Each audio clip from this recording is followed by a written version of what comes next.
Hi, and welcome back to the DPAF podcast format. And I've been reading the fallout from this Matt Hancock resignation over the weekend, and a naive person might be forgiven for thinking that this was a bit of a watershed moment for the integrity of our political leaders, and that, really might be a time for some soul searching and looking in the mirror and really thinking about how we can improve ethics in government and really get back to civil liberties and stop totally violating the law through all this lockdown stuff. And the reaction from the political classes has really been the exact opposite. Instead of saying, hey, we really need to be as accountable for obeying the law and obeying all the rules we impose on the public as the public are, they're really just starting to focus on security.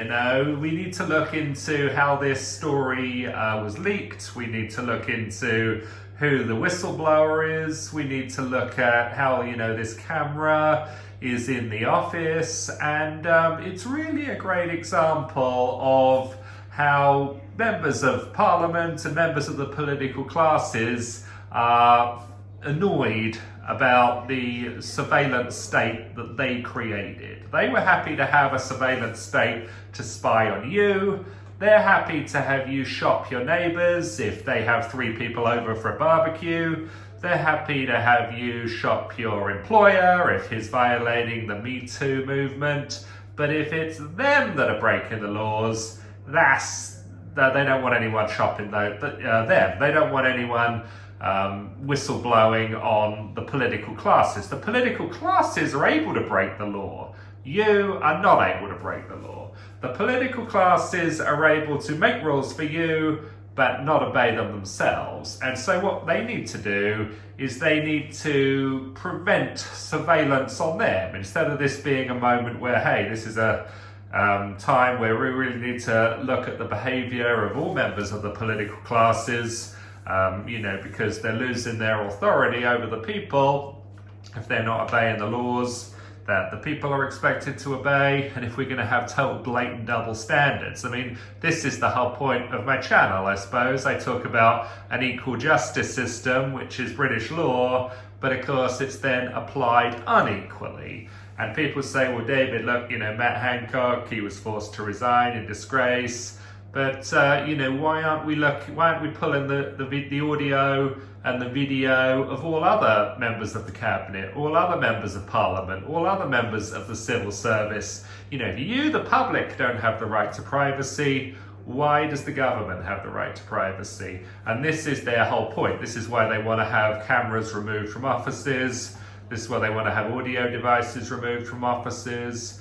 This is why they want to control what's revealed in the media. This is why they want to censor online content that is disagreeable to them.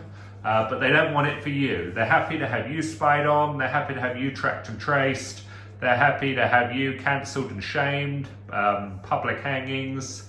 But them, no, they don't want that. So you've had Hoyer, the speaker, out there saying he's going to have a big investigation into quote unquote security and government, which means we need to prevent bad things about government getting released to the public.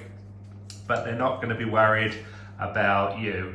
Another story that came out just before I'm recording this was about Chris Whitty, the sort of medical tyrant they've got there in the government, and he was being accosted by some guys in Hyde Park.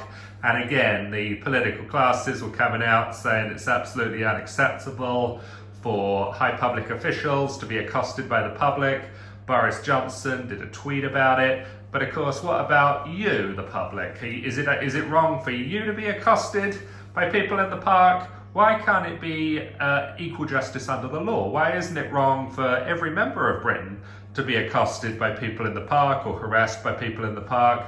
Why is it only when it happens to members of the government that it's a problem? And it's the typical total double standard that exists between the people and the government. There were the huge protests against the lockdown last weekend, and it's terrific that so many people were out there. If you listening to this were one of those people, I totally thank you. I was out there a year ago at the first anti-lockdown protests when it was about 100 people, 150 people, when Piers Corbyn kept getting arrested. And here we are a year later, and it's hundreds and hundreds of thousands. And it's terrific how much it's grown. I regret that so few people were protesting at the time. They could have prevented all this lockdown stuff, but definitely better late than never. And I've got total respect for all the British people that go out there and stand up for British civil liberties, as I try to do in these videos. So hope you found this interesting. Please subscribe to the channel, and we'll talk to you soon.